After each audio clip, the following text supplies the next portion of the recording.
Sim.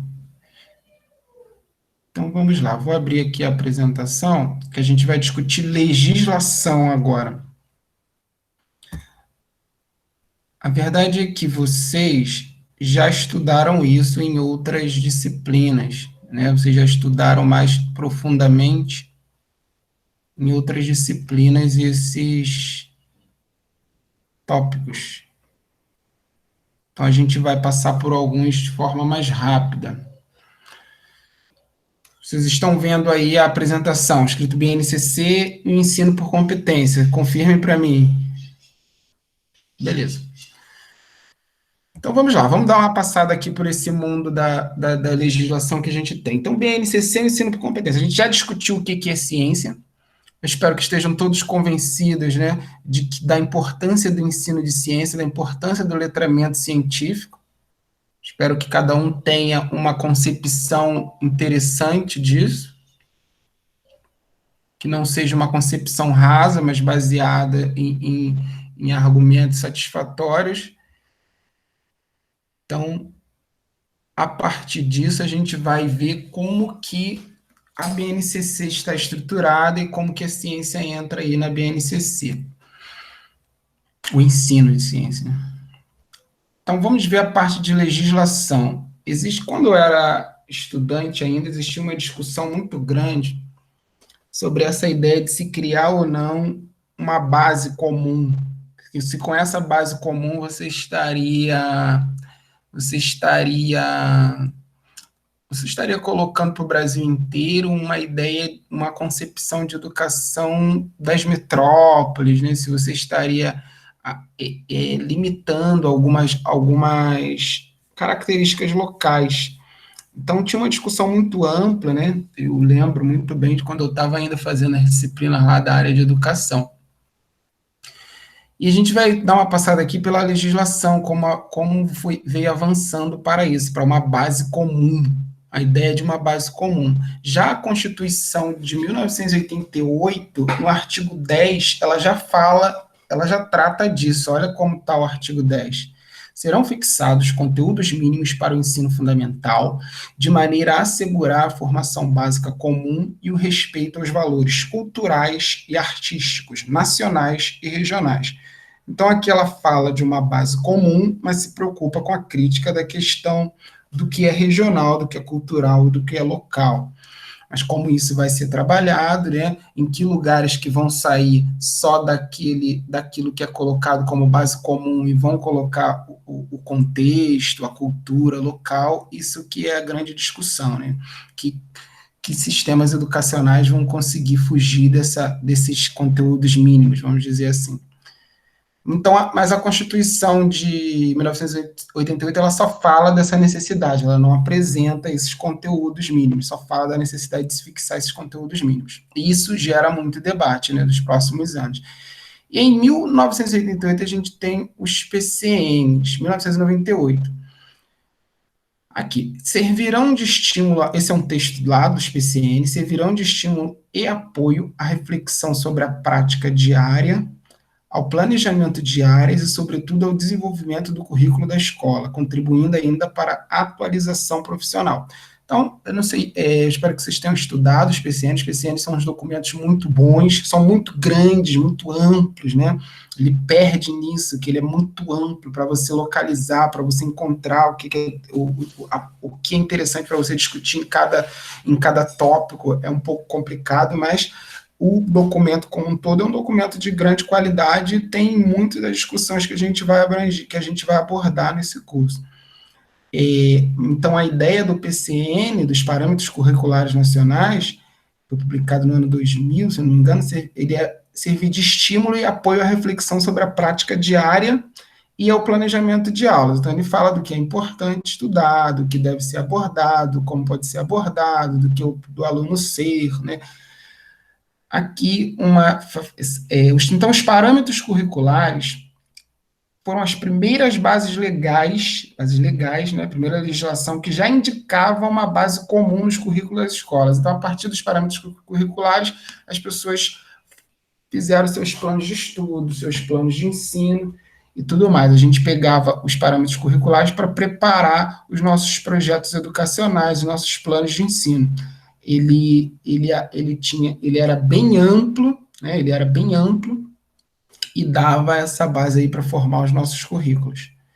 A LDB de 96, ela tem o artigo 26, que ele fala o seguinte, ele fala, os currículos que ele foi corrigido, a redação foi atualizada em 2013, né, foi alterado, os currículos da educação infantil, do ensino fundamental e do ensino médio deve ter base nacional comum. Então, a gente lembra que lá na Constituição de 88 só falava do ensino, vamos voltar aqui, era só do ensino fundamental.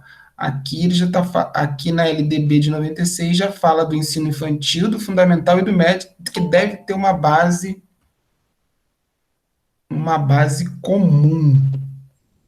E toda hora eu vou dar essas pausas, porque quando alguém está entrando, eu tenho que parar para autorizar. A ser complementada em cada sistema de ensino e em cada estabelecimento escolar por uma parte diversificada exigida pelas características regionais e locais da sociedade, da cultura e da economia dos educantes. Então, esse aqui é justamente da discussão que eu estava falando com vocês, né? A crítica era enorme sobre essa questão de base comum e o problema é que a gente perdia da regionalidade. Então, o texto ele está colocado aqui de forma ampla para tentar abranger isso, né? Para tentar responder essa crítica. Aí, produzido de 98 a 2013, foram publicados os DCN em 2013, que é Diretrizes Curriculares Nacionais. Então, aqueles eram os parâmetros, agora as diretrizes.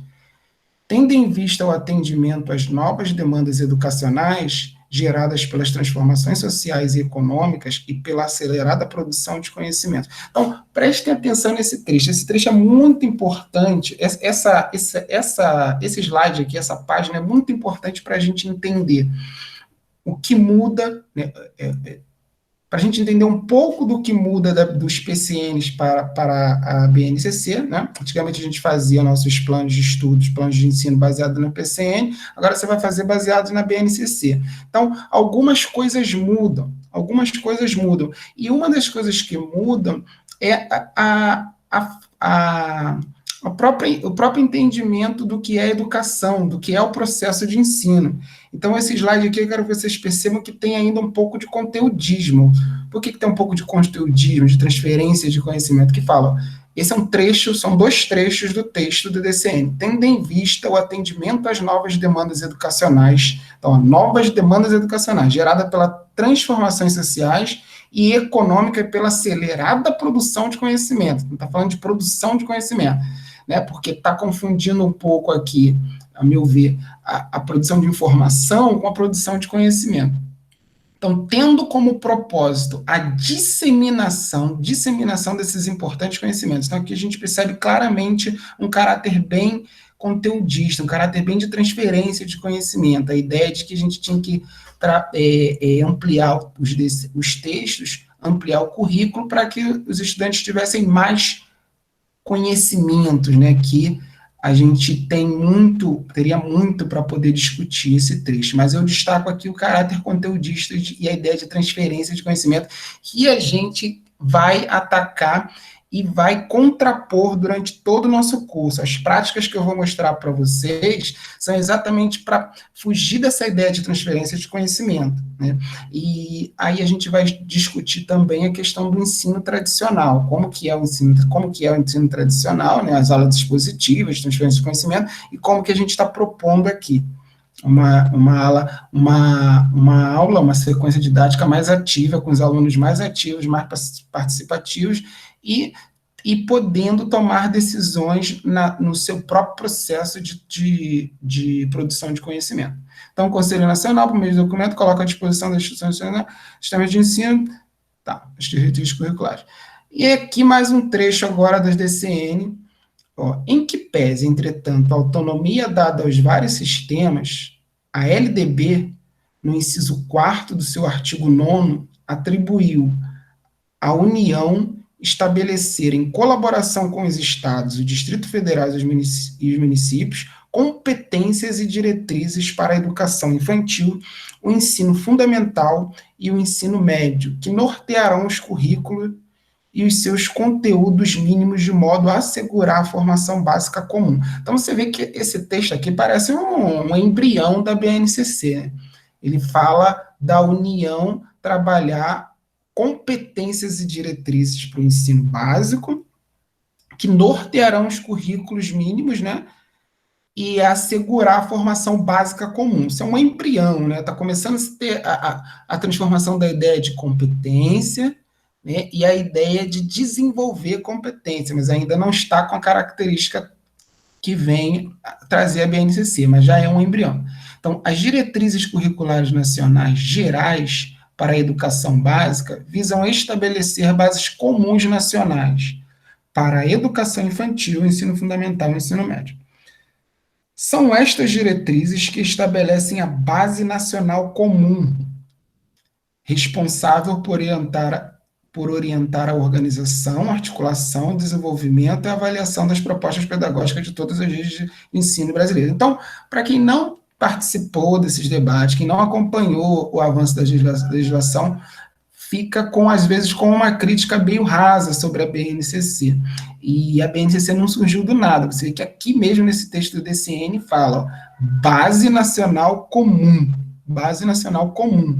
Então, e seguindo na linha por orientar a organização e articulação e desenvolvimento. Então, aqui a gente vê que era um caminho para a BNCC que vai surgir aí em 2017.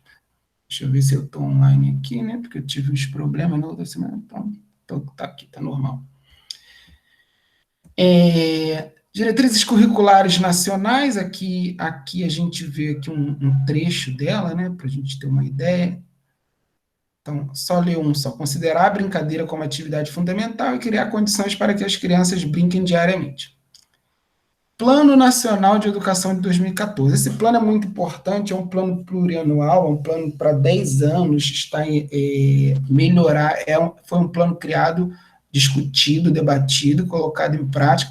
A ideia era colocar em prática para ser realizado em 10 anos e a gente conseguir dar saltos significantes na nossa educação, na educação do Brasil. O plano é muito interessante, o plano é muito bacana.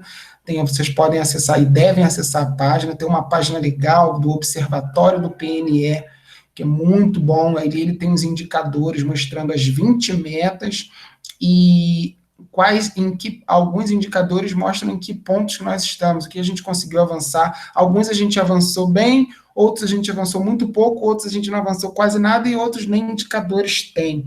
Então, é um plano que ele é muito bom para a educação brasileira, ele é muito interessante, mas que deveria ser colocado em prática. Agora, a gente está vendo esse governo, parece que ele não está muito preocupado com esse plano, não está na pauta geral, e ainda estão falando em tirar grana, né? Então, a gente tem um problema para a execução desse plano, a gente deveria dar uma corrida para poder fechar, alcançar as metas em 2014, mas a gente está andando um pouco para trás agora, apesar de ter avançado em alguns aspectos, né? A gente avançou no oferecimento do ensino, nas matrículas de jovens no ensino superior, então a gente está com isso agora bem comprometido para os próximos anos, para a gente alcançar essas metas. Então, com metas estratégicas e diretrizes para melhorar os índices da educação no país. No entanto, essas metas não envolvem diretamente mudanças na metodologia de ensino. Não era uma discussão ainda para essa PNE que foi feita, não foi colocado em pauta, até escrito metodologias aqui, essa questão da metodologia, né? A metodologia de ensino parece que não era tão evidenciada como importante, mas sim o conteúdo, a abrangência, a ampliação, a acessibilidade, tudo mais. Mas metodologia de ensino ou incentivo para a formação continuada de professores ou formação de novos professores com foco nessas possíveis mudanças. Então, o PNE, ele tem que ser executado, mas ainda teria que colocar aí uma questão da formação continuada para novas metodologias, não só para aumento de conteúdo, como está previsto lá. Então, devemos dar continuidade Nós que somos da educação, nós temos que fazer essa pressão, né? A gente tem advogados que pressionam por mudanças legislativas,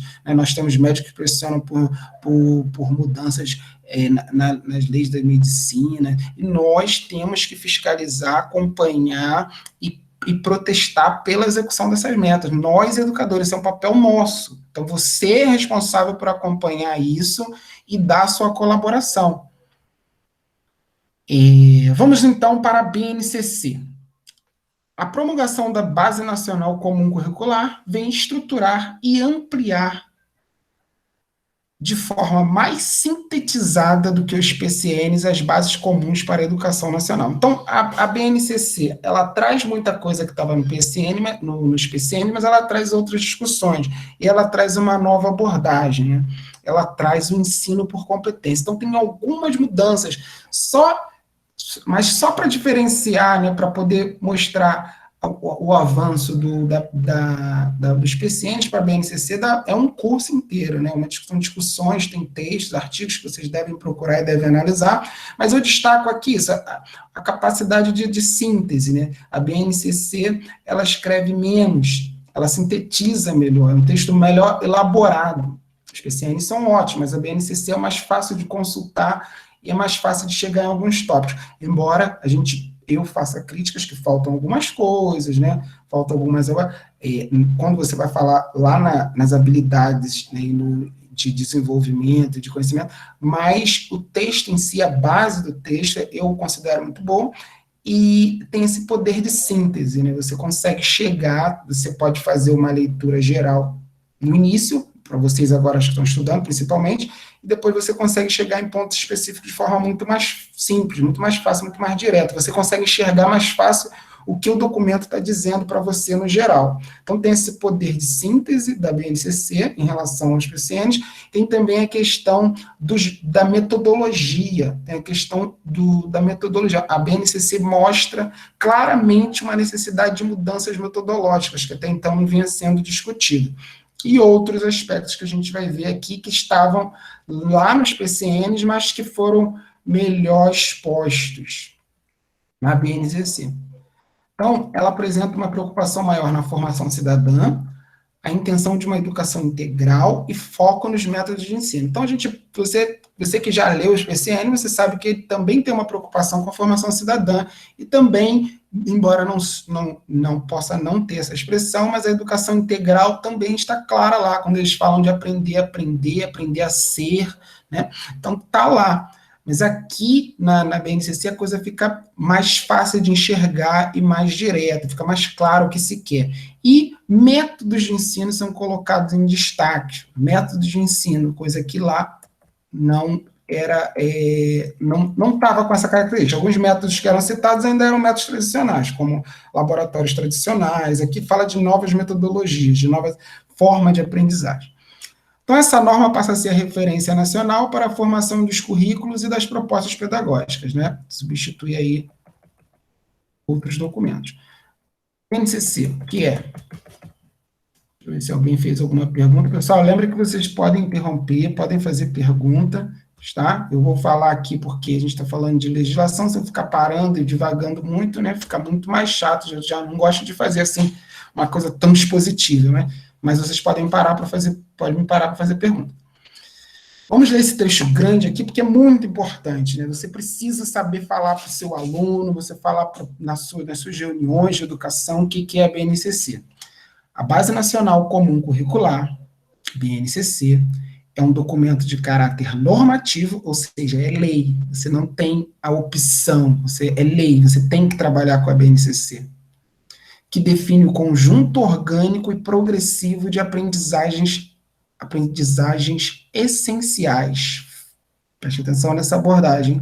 Agora, a BNCC vem falar em aprendizagens essenciais, e vai fugir um pouco daquela ideia de conjunto de aprendizagens comuns, mas falar em aprendizagens essenciais para o desenvolvimento do ser humano. Então, o conjunto orgânico e progressivo de aprendizagens essenciais que todos os alunos devem desenvolver ao longo das etapas e modalidades da educação básica, de modo a que tenham assegurado seus direitos de aprendizagem e desenvolvimento em conformidade com o que preceitua o Plano Nacional de Educação, que é o PNE. Bom, a gente está falando de base comum, de aprendizagem essenciais determinada por uma legislação, mas como fica a autonomia dos sistemas de ensino, né, dos sistemas educacionais? Como que fica?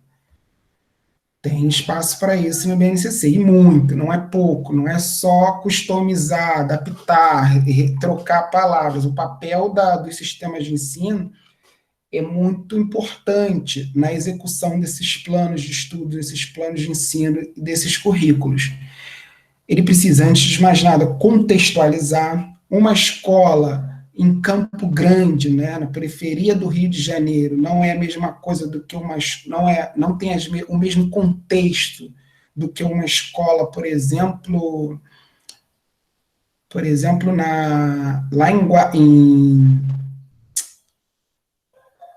lá em Jaboatão dos Guararapes, que não é a mesma coisa de uma escola lá em Ilhéus, que não é a mesma coisa de uma escola em São Tomé das Letras. A gente precisa contextualizar. Você não pode sair de uma escola em Campo Grande, no Rio, e querer aplicar esse plano lá em São Tomé das Letras. Você não pode querer aplicar esse plano em Lima Duarte. Você não pode querer aplicar esse plano lá em Cantagalo ou na Rocinha. Então, a gente precisa contextualizar, a gente precisa dar a contextualização, né, de acordo com a loucura, com a cultura e com o contexto social e econômico ali daquela comunidade. Decidir as formas de organização interdisciplinar dos componentes curriculares. Então, decidir as formas de organização interdisciplinar dos componentes curriculares. Isso aqui é muito amplo, também é uma discussão enorme, e a forma que nós aqui vamos abordar é a seguinte: nós vamos trabalhar com tópicos, nós vamos trabalhar com tópicos que tenham que sejam significativos, né? Que estão na curiosidade das crianças e no dia a dia deles, e a partir desses tópicos significativos, a gente vai ver os conteúdos necessários para conteúdos necessários de cada componente para trabalhar naquele tópico. Então, por exemplo, quando a gente estiver lá falando sobre previsão do tempo, condições do tempo, que são coisas que estão no dia a dia de todo mundo, a gente vai discutir o ciclo da água, a gente vai discutir o que é energia, o que é transformação de energia, a gente vai discutir o que é velocidade, o que é pressão, o que é temperatura, o que é calor.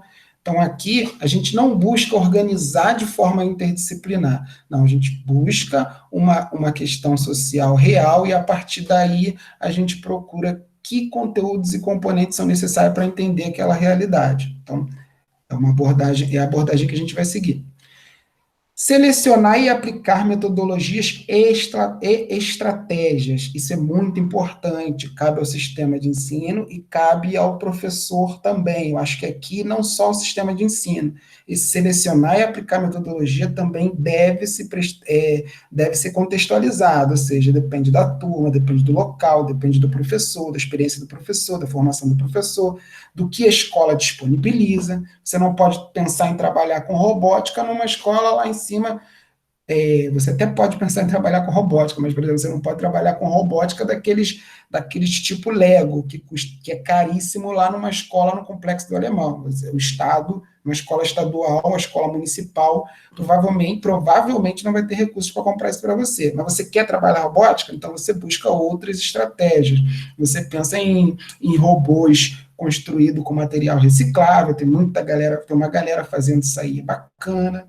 Então, é questão do contexto para poder selecionar metodologias e estratégias. E a metodologia e as estratégias são focos centrais das nossas práticas que a gente vai ver aqui. Então, aqui, essa aula é importante também para vocês entenderem que a gente vai ver mais à frente. Quando chegar lá na frente, vocês vão estar vendo uma prática, e eu não vou estar falando diretamente da teoria, mas vou associar o que a gente já discutiu aqui. Por isso que é importante vocês fazerem perguntas agora, porque lá a gente já vai ver na prática. Então é importante vocês fazerem essa conexão. Podem pegar essa apresentação aqui e fazer uma conexão. procedimentos motivacionais. Então, a escola vai ver que procedimentos são interessantes para motivar aqueles alunos. Um trabalho meu, que eu ganhei, inclusive, o Prêmio Shell de Educação Científica, eu utilizei para motivar os alunos o lançamento de foguetes. Então, a partir do lançamento de foguetes de garrafa PET, a gente desenvolveu uma atividade de 4 semanas que envolvia diversos componentes curriculares. Então, a gente fez um processo integrado, bem bacana, que os alunos adoram, inclusive, né? É bem motivador.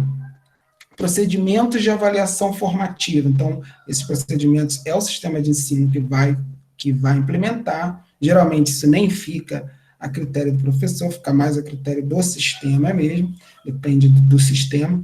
Selecionar recursos didáticos e tecnológicos. Então, esse tópico aqui é bem interessante porque durante um tempo, né, a gente começou a achar que mudar a educação era ter recursos tecnológicos e didáticos. A gente não tinha livro, eu fiz ensino fundamental nessa escola pública, municipal, a gente não tinha livros, né, não tinha dinheiro para comprar livro. Alguns anos eu tive livro, outros anos não.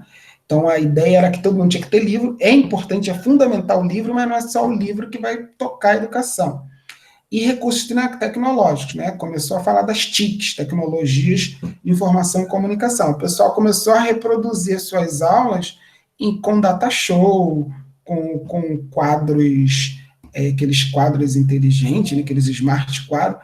Só que não é só isso que vai mudar a educação. A gente precisa pensar em estratégias metodológicas, aplicar metodologias novas e estratégias interessantes e tochar o aluno ser ativo. Porque só encher de recursos não adianta. Não adianta você dar uma aula que ficava assim, falando, e depois você usa o computador, igual eu estou usando aqui.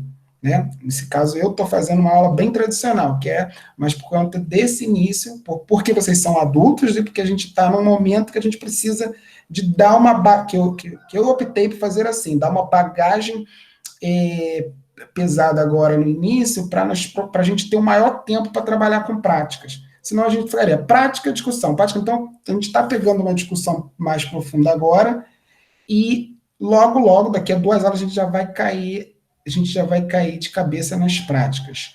Alguma pergunta, gente? Como é que está aí? Alguém quer falar alguma coisa? Estão me escutando bem? Estão vivos? Estão me ouvindo?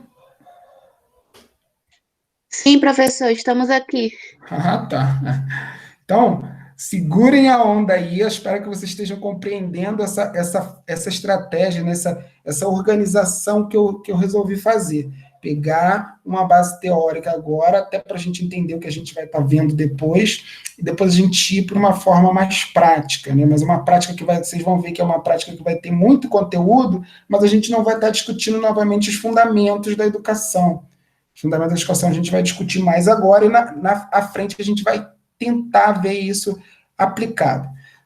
Então, vamos lá. Criar mais uma questão da autonomia de sistemas educacionais. Criar materiais de orientação para os professores.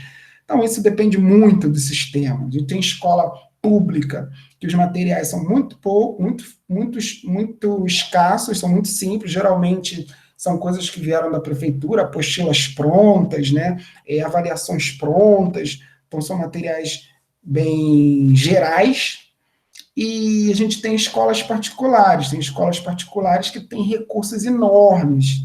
Eu faço umas atividades com uma escola aqui, esporadicamente, uma escola na Barra, e essa escola ela tem recursos enormes. Ela tem muitos materiais para os professores, e muitos recursos, e muitas linhas, e muitas coisas que eles têm que ver. Fica bem dinâmico. Eu mesmo levo recursos novos para eles. E eles gostam muito, porque eles estão trabalhando o conteúdo deles, e eu levo experiências que abordam de forma diferente, às vezes um pouco mais profunda e com mais prática. Então, o que eu vejo quando eu vou a essas escolas? Escola do ensino fundamental, eu vou lá e faço experiência com os alunos. Escola rica, né? A escola pública ela é bem engessada, às vezes é difícil essas parcerias. Então, a escola pública, a escola particular me contrata, eu vou lá e faço atividade com os alunos dessas escolas particulares do ensino fundamental 1. Eu levo uma atividade bem prática, alguma vocês vão ver aqui mais à frente, Mas na aplicação dessa prática e na aplicação desses alunos, eu acabo sendo profundo em alguns aspectos do conteúdo. Então, os próprios professores me dizem que eu consigo, na prática, ser até mais profundo do que eles que ficam, do que elas que ficam ali naquele trabalho mais, vamos dizer assim, mais criterioso, mais criterioso. O meu não é tão criterioso porque eu vou lá, aplico a atividade um dia, às vezes dois, e volto. Não sou tão criterioso. E o trabalho delas é difícil, bem difícil. Mais do que o meu, que vou lá um dia e volto. Bom, aprendizagens essenciais. As aprendizagens essenciais, definidas pela BNCC, devem assegurar aos estudantes o desenvolvimento das 10 competências gerais, que consubstituam o âmbito pedagógico, os direitos de aprendizagem e o desenvolvimento. Então, a gente está falando aqui que a BNCC defende direitos de aprendizagem e o desenvolvimento da criança. Então, essas aprendizagens essenciais que a gente vai tratar, elas são para desenvolver as competências gerais. Tá, mas competências gerais? Pô, e que diabo de competência é essa? E aí a gente vai pegar alguns aspectos. Aqui foi só para a gente falar, para a gente mostrar que a BNCC ela fala de competências gerais que, através das aprendizagens essenciais, vão ser desenvolvidas. Ela falou lá atrás de educação integral. Né? Assim, a BNCC pressupõe a superação da fragmentação. Então, você vê que alguns aspectos aqui já eram discutidos há muito na educação. Os PCNs discutiam muito a gente superar a fragmentação disciplinar. Né? Eu trabalho física, eu dou aula de física, então eu falo de calor, mas eu não sei como que esse troca de calor ocorre no corpo humano. Então, essa fragmentação, isso torna o mundo meio irreal. A gente tem que superar essa fragmentação. A gente tem que ser capaz de dialogar com as outras áreas, com os outros componentes. Não quer dizer que você tem que saber tudo de física, química, biologia, matemática, não precisa saber tudo, mas você precisa saber a sua área e como que ela se liga com as outras e como que a outra aborda isso. Você não precisa não pode se fechar para outra. Que aí você consegue comunicar e sabe como dialogar e como pesquisar. Porque se você for totalmente fechado, totalmente conteudista, totalmente disciplinar, né, matemática, você não consegue nem dialogar com outra disciplina. Então, dialogar é diferente de ter que saber o que aquela disciplina, o domínio que aquele professor de matemática. Você é professor de pedagogia. Você não precisa dominar tudo da matemática, mas você tem que saber o básico e você tem que saber dialogar. E até onde você não sabe básico, você tem que saber como avançar para entender aquilo. Então, estimula a sua aplicação na vida real. Olha só que frase importante, estamos falando de vida real. Né? Esse ensino disciplinar, ele não é vida real. A gente separa, né, um processo cartesiano, que é outra coisa muito contestada na nossa educação. A ideia de que se a gente separar a vida real em diversos pontos e estudar os pontos isoladamente, depois a gente vai juntar e vai entender tudo. A gente sabe que isso não é verdade. Então, a gente precisa ver uma visão mais holística, uma visão mais integral para poder entender a vida real. E a importância do contexto, como a gente já falou lá em cima. E aí uma palavra muito importante, para dar sentido ao que se aprende e o protagonismo de estudante em sua aprendizagem na construção do seu projeto de vida. Então, aqui, protagonismo do aluno, do estudante. Para você dar protagonismo do estudante, você tem que pensar nas metodologias. A metodologia tradicional que a gente tem, do professor prepara tudo, o professor fica lá na frente como se fosse no altar, fala, o aluno absorve, depois o aluno exercita, isso não dá protagonismo para o estudante, não dá. Então a gente precisa mudar a metodologia, a gente precisa mudar a forma que a gente aprendeu. A forma que a gente aprendeu não é a melhor. Mas o aluno Joaquim, o Cezinha, a Mariazinha... Tá, mas isso daí é porque são estudantes realmente excepcionais, são estudantes fora do comum, que estariam, que seriam capazes de aprender em qualquer contexto, mas a gente precisa tentar abranger o máximo possível todos, né, com suas especificidades. Então, dar o protagonismo para os alunos não faz você perder o controle do processo, né? Você continua ali como organizador, como você vai organizar, orientar, mas o aluno precisa se sentir autônomo, precisa sentir autonomia, precisa ser capaz de tomar decisões no seu próprio processo de ensino. E não é você que coloca as coisas na cabeça dele, é ele que, de acordo com o seu contexto, interage com o conteúdo que você está apresentando e cria o seu próprio conhecimento, desenvolve a sua própria aprendizagem. Então, o aluno não vai aprender igual a você. Agora, um ponto muito importante aqui para a gente entender que é a aprendizagem por competências. Então, o trabalho por competências é desenvolvido muito no ramo comercial, no ramo administrativo, e tem 3 pilares principais. Você pode ver outros, mas tem três pilares principais, né? Que é o tripé. É o conhecimento, para você conhecer, conscientizar, saber o que e o porquê. Então, aqui está ligado o conteúdo, está ligado às equações, as matérias, as explicações, porquê e o porquê, não só o conteúdo, mas o porquê é importante aprender aquilo, né? Onde que aquilo se encaixa na sua vida real? Como que aquilo se conecta com os problemas sociais? Então, essa parte do conhecimento, você vê que ele é uma bola grande aqui, ela é muito importante, mas não pode se prender a isso. A gente tem profissionais na educação que realmente ficam nessa questão, né, abordam só essa parte e acham que a atitude e a habilidade tem que vir do próprio estudante. Não, é um papel nosso ajudá-lo a desenvolver essas características. Então, no conhecimento está ali o que é, como se relaciona, por que aprender isso. Aí está a parte do conhecimento na ideia da competência. Já vou falar da expressão ensino por competência, né? Então, como ensino por competência, a gente se preocupa na parte de conhecimento, conhecer, conscientizar, saber o que e saber por quê. Aí vem a parte de habilidade, né? A habilidade é arriscar, é experimentar, é ter técnica, é capacidade, é saber o como fazer. Então, você tem o conhecimento, você sabe o porquê, você sabe o como, mas você sabe como fazer? Você sabe como se colocar naquilo? Você sabe como encarar uma situação real e tomar uma decisão que pode afetar a todos? Você sabe como construir aquilo? Você consegue mexer? Você consegue fazer? Você é capaz de fazer? Então, você tem a técnica, tem as habilidades, tem conhecimento da técnica, sabe o porquê, sabe o como é importante, sabe como, mas você é capaz de fazer? Não basta saber como fazer, mas você é capaz de fazer. Você fez e viu os erros. Então, essa habilidade vai ser a base, assim, não vou dizer que é a base, mas vai ser o chamariz das práticas que eu vou mostrar para vocês aqui. As práticas todas vão ser focadas no arriscar, no experimentar e no como fazer, né, no aplicar, mas tem o conhecimento como base, né? A gente tem aqui, a frente das nossas práticas vai ser essa questão da habilidade, mas a gente vai ter o conhecimento como base.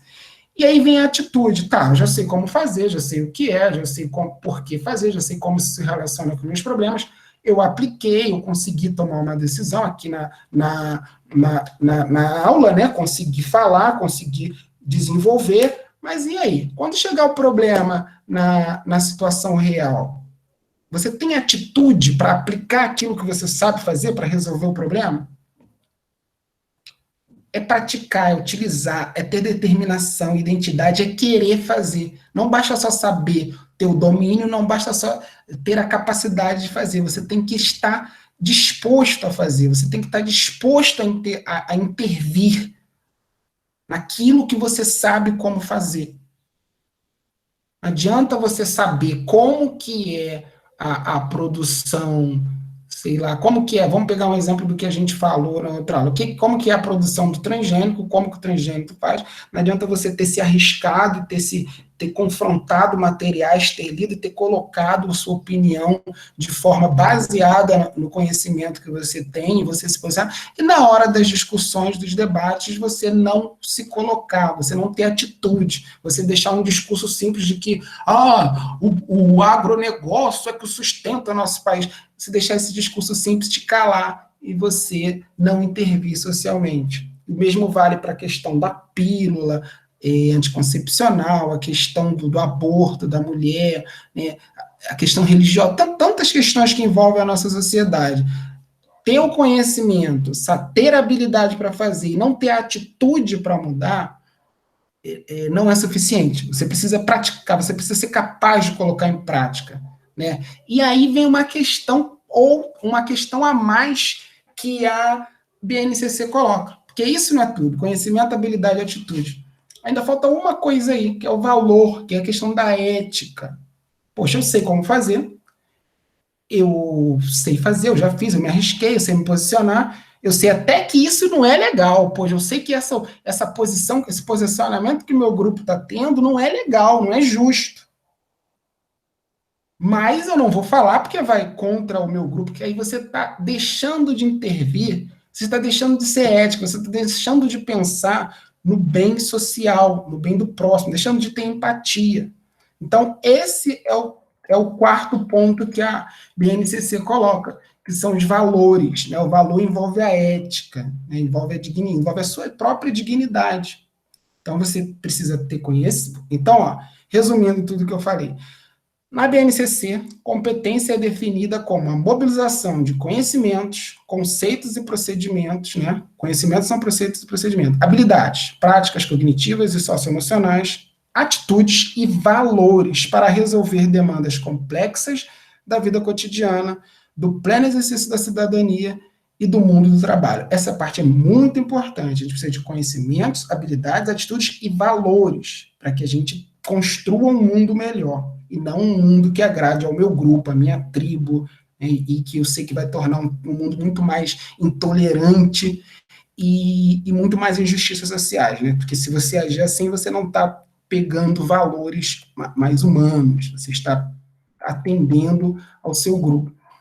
Isso é só para dar um exemplo, né? Tem várias formas de a gente abordar essa questão de valores. Na BNCC ela tem vários exemplos também.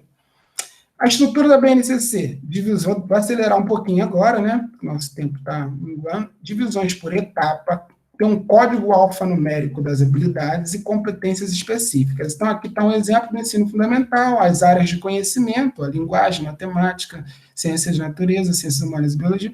E aqui, as primeiras letras que vão dar nome aos códigos alfanuméricos. Aqui as 10 competências, eu imagino que vocês já tenham discutido bastante em outras disciplinas essas 10 competências, eu não vou me estender aqui. E vamos então para a educação infantil. A gente vai trabalhar a educação, o ensino fundamental, mas a gente vai pegar um pouco dessa educação infantil e eu vou falar dela aqui justamente para vocês tentarem puxar. Vocês vão ver práticas de ensino fundamental. Então, esse momento dessa aula aqui vai ser uma dica de como você pegar aquelas práticas que você vai ver na frente e conseguir adaptar para atividades com o seu grupo no ensino infantil. Então, a educação infantil tem os direitos de aprendizagem e desenvolvimento, aí tem aqui, que são eles conviver, brincar, participar, explorar, expressar e conhecer-se. Há quem diga que esses direitos de aprendizagem e conhecimento eles devem ser para todo o ensino humano que exista. Né? Aí os campos de experiências, o eu, o outro e nós, corpos, gestos e movimento, traços, sons, cores e formas, escuta, fala, pensamento, imaginação, espaços, tempos, quantidades, relações e transformações. Isso aqui para ensino infantil, educação infantil. Aí aqui mais um quadro, né? Sobre isso, então eles são organizados, esses campos de experiências são organizados e subdivididos em objetivos de aprendizagem e desenvolvimento. Vamos ver alguns exemplos desses objetivos que a gente pode abordar aqui com as práticas que a gente vai ver. Por exemplo, lá no campo de experiência, eu, o outro e o nós. Aí tem um código aqui, EI, ensino fundamental, 03, que é a faixa etária, né? EO é o eu, o outro e nós. E 02 é porque é o segundo objetivo, né? O segundo objetivo, a segunda habilidade que você tem lá na ordem das que são apresentadas. Aqui nesse tópico, né, aqui que eu acho que algumas coisas foram deixadas de lado na BNCC, que eu acho que poderia ser melhor desenvolvidas esses objetivos, essas habilidades que são propostas. Mas, vamos lá, então. Esse daqui seria o 3, ó, o segundo, ensino infantil, de 0 a 3, e 03, né, que é a faixa. Depois a gente vê lá quais são as faixas. E O significa o eu, o outro e o nós, e aqui é o tópico, é o 3, né? O objetivo 3. E aqui o 4. Então vamos ver o 3 e 4. O 2, agir de maneira independente, com confiança em suas capacidades, reconhecendo suas conquistas e limitações. Nossas práticas garantirão isso.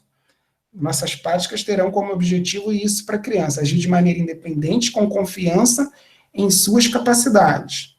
Independente não quer dizer individual, nem individualizada, mas que a criança tenha uma independência, que ela possa fazer a sua própria parte. Que não fique, mas ele já fez, vai lá você agora, vai lá, faz outra coisa que ele já fez. Não, precisa fazer isso não, porque a criança já fez, que a criança está demorando e você quer passar. Não, a criança precisa agir de maneira independente, precisa ser reconhecida em suas limitações. E precisa dar condições a ela de se desenvolver, mesmo tendo um tempo diferente das outras crianças. Aqui é 3. Ampliar as relações interpessoais, desenvolvendo atitudes de participação e cooperação. Nossas práticas também serão essencialmente com relações interpessoais, para desenvolver essas atitudes de cooperação e participação. Aí a gente vai encontrar muitos problemas, né? Os conflitos entre as crianças, a violência, as agressões, mas a gente tem que aprender a lidar com isso.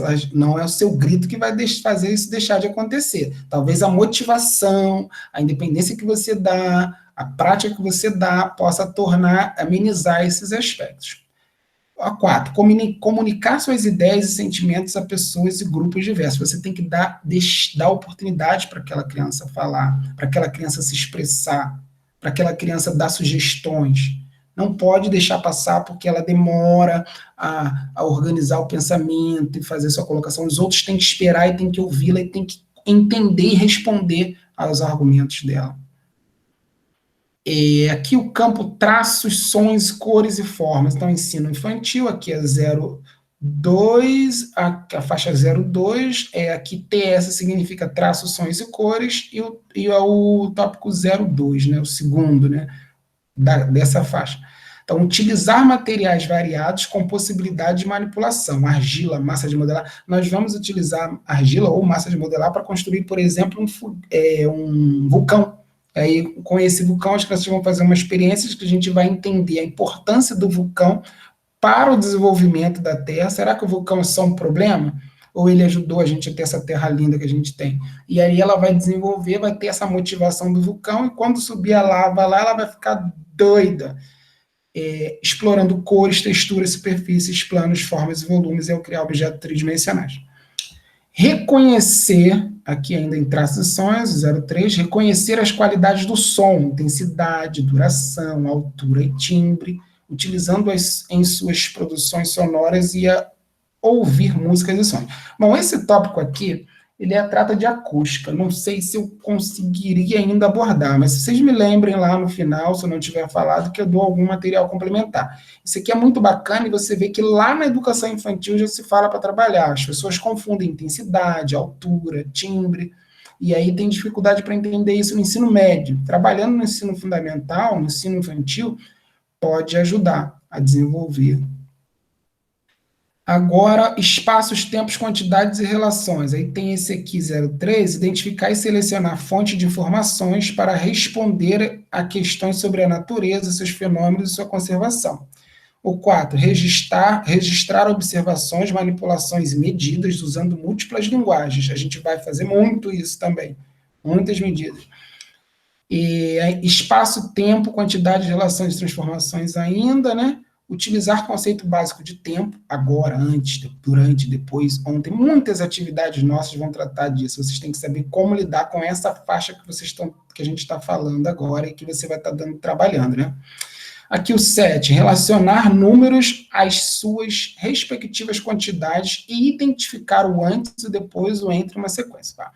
Aqui o 8, expressar medidas, altura, peso, a gente vai trabalhar muito nisso, construir gráficos básicos, compartilhar com as outras crianças situações de cuidado de plantas, animais e nos espaços da instituição e fora dela. Isso aqui é bacana quando estiver trabalhando, inclusive, você deixar a criança falar como isso é feito na casa dela. Geralmente elas já vão querer falar, né?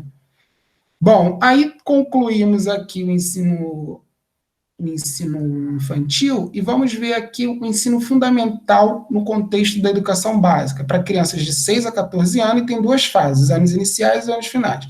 Nossas práticas serão baseadas aqui nos anos iniciais, mas se você vai poder utilizar essa prática até para o ensino médio, se você quiser, né? Veremos aqui, agora eu vou fechar esse documento para a gente ver, a última coisa que a gente vai ver, tá, gente? A gente vai ver aqui como que aparece isso, vamos ver na própria... Vamos ver no próprio site da BNCC. Estão vendo aí escrito Google? Estão vendo que viram uma janela escrito Google, né? Então, vamos lá. Ah, não sei nem onde achar a BNCC. Vai lá, BNCC, no Google. Vai aparecer esse aqui, ó. Vai lá. Aí você tem muito material aqui que você pode ler, ó. Explicações, você vai ver algumas apresentações, mas se você quiser ir direto para o documento, você tem aqui por navegação, para baixar para o PDF ou em planilha. Eu vou aqui por navegação, que é bem bacana, bem organizado. Ó.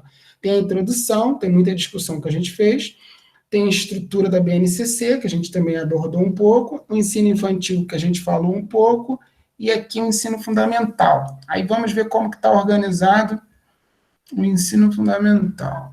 Agora não carregou. Pronto. Ensino fundamental, ó, ele está aqui apresentado, ele vai mostrar... Esse texto aqui é bem interessante de você ver, fala da consolidação das aprendizagens anteriores. Ó. Ensino fundamental, anos iniciais, a progressão do conhecimento ocorre pela consolidação das aprendizagens anteriores e pela ampliação das práticas. Então, o que isso quer dizer? A gente vai ver práticas aqui do ensino fundamental 1, mas você pode pegar para desenvolver anteriormente no ensino infantil, e aqui ampliar.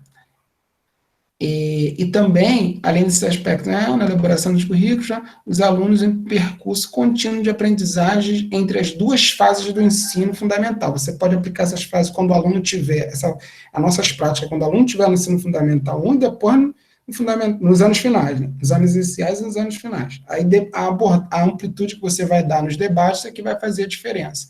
Mas as práticas são interessantes. Aqui tem as áreas que tem, ó, linguagem, matemática, ciência da natureza humana e ensino religioso. Vamos na ciência da natureza, que é o nosso tópico. Então, aqui a área da ciência da natureza, é importante vocês lerem esse trecho aqui. Algumas coisas que estão aqui eu já discuti com vocês, como letramento científico, conhecimento científico, processo, práticas e procedimentos de investigação científica. Aqui tem, ó, sendo assim, o ensino de ciências deve promover situações nas quais os alunos possam...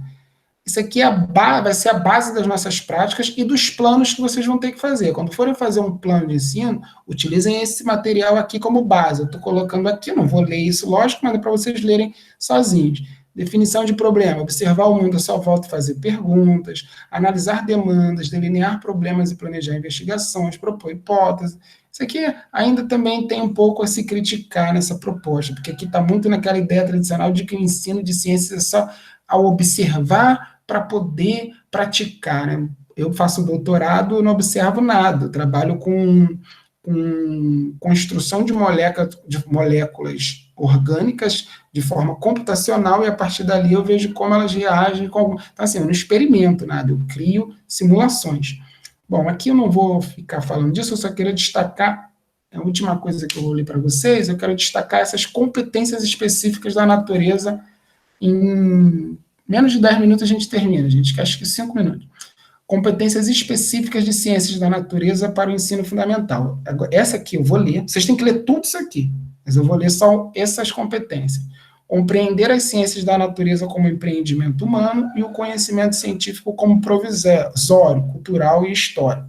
Muitas coisas que eu falei, que eu discuti com vocês, estão presentes nessas competências. Compreender conceitos fundamentais e estruturas explicativas das ciências da natureza, bem como dominar processos, práticas e procedimentos da investigação científica, de modo a sentir segurança no debate de questões científicas, tecnológicas, socioambientais e do mundo do trabalho, continuar aprendendo e colaborar para a construção de uma sociedade justa, democrática e inclusiva. A gente discutiu isso lá atrás, quando a gente falou da relação da ciência com as práticas sociais. Analisar, compreender e explicar características, fenômenos e processos relativos ao mundo natural, social e tecnológico. Então, eu dei, por exemplo, eu falei para vocês, antecipei que a gente vai falar de condições de tempo. Como que se mede a condição de tempo? O que é isso? O que é uma massa de ar? Então, a gente vai estar abordando essa competência aqui quando a gente falar dessa prática. Avaliar aplicações e implicações políticas, socioambientais e culturais. Quando a gente estiver falando do sistema solar, a gente vai ser a prática que a gente vai abranger mais profundamente, porque a gente vai pegar todos esses tópicos. Por exemplo, a gente vai avaliar aplicações e implicações políticas, socioambientais e culturais das tecnologias aeroespaciais, por exemplo. Construir argumentos com base em dados, evidências e informações confiáveis e negociar e defender ideias e pontos de vista que promovam a consciência socioambiental. Então, aqui que eu estou falando, que eu falei lá dos valores, não é só ter conhecimento, não é só ter habilidade e ter atitude, né? Você tem que ter atitude para agir, mas também precisa de pensar numa ética, né? Pensar nos conceitos que promovam a consciência socioambiental, não só os conceitos que promovam o seu partido, o seu grupo, a sua tribo, mas que promovam a consciência socioambiental e o respeito a si próprio e ao outro, acolhendo e valorizando a diversidade de indivíduos e de grupos sociais, sem preconceitos de qualquer natureza. O 6, utilizar diferentes linguagens e tecnologias digitais de informação e comunicação para se comunicar e acessar e disseminar informações. A gente vai fazer muito isso também. O 7, conhecer, apreciar e cuidar de si, do seu corpo e bem-estar. Isso aqui eu acho que vocês só precisam saber que precisam tratar disso ao pensar em planos e sequências didáticas, que aí vocês vão se preocupar com alguns aspectos importantes. Agir pessoal e coletivamente com respeito, autonomia, responsabilidade, flexibilidade, resiliência e determinação. Então, ó, determinação está ligada à atitude, responsabilidade está ligada a valores, ok? E agora, aqui tem as unidades temáticas. Quais são as unidades temáticas? É matéria e energia, vida e evolução, Terra e Universo. Essas são as 3 unidades temáticas. Recomendo muito que vocês leiam esse texto aqui. Eu não vou ler isso, mas vocês leiam para entender o que é matéria e energia, o que é vida e evolução, e o que é Terra e Universo. Nossas práticas, a gente vai ver umas 8 práticas. A gente vai tentar abranger. Aliás, a gente vai abranger as 3 unidades, né? E a gente vai tentar abranger o máximo possível, mas a gente vai abordar as 3 unidades temáticas. Ciência no ensino fundamental, aí unidades temáticas, objetivos e conhecimentos e habilidades. Aí vem aqueles tópicos que a gente viu para o ensino fundamental, para o ensino infantil. Aqui eu não vou ler, né, não vou destacar, porque uma boa parte deles a gente vai trabalhar, mas você já vê aqui o código, ó, ensino fundamental, 01 é o primeiro ano. Aí aqui a gente tem CI, que é ciências, né? E 01, que é a primeira habilidade aqui. Então, aqui, no primeiro ano, para trabalhar matéria e energia, para trabalhar, tem essa habilidade, para trabalhar vida e evolução, tem essa, aí você tem que ver que objetivos de conhecimento está relacionado, aqui, características materiais, aqui, corpo humano, respeito à diversidade, e aqui Terra e Universo, escalas de tempo. Quando a gente trabalhar, por exemplo, o Big Bang, a evolução, tudo mais. Aqui para o segundo ano, a gente tem outras, já sempre tem as unidades temáticas, que a gente vai estar abordando, os objetivos de conhecimento e aquelas habilidades específicas que a gente vai ter. Ó, descrever as posições do Sol em diversos horários do dia e associá-la ao tamanho da soma projetada. Nós vamos trabalhar isso. Comparar o efeito da radiação solar, aquecimento, em diferentes tipos de superfície. Vamos trabalhar isso. Você sabia que tinha que trabalhar isso no segundo ano, no ensino de ciências? Você estava preparada para isso? Terceiro ano. Então, aqui, você tem que devorar isso na hora de preparar. Se você for se candidatar para uma escola, para trabalhar numa escola, você já tem que fazer o plano colocando essas habilidades, esses códigos. você não mostrar conhecimento disso, vai ficar difícil de você entrar nessa escola. E os concursos públicos que você vai fazer, ó, tá abrindo, vai fazer, você precisa também estar ciente disso. Aqui já é para os anos finais. Bom, falei pra caramba. Vamos interromper aqui nossas atividades. Espero que tenha sido produtiva. As próximas aulas, as próximas atividades, eu vou falar cada vez menos e dar oportunidade para vocês falarem. A atividade que eu coloquei ontem já foi para ouvir vocês, para me comunicar melhor com vocês, entender cada um, entender a experiência e vocês me ajudarem a crescer. E será assim daqui em diante. Deixa eu interromper a gravação.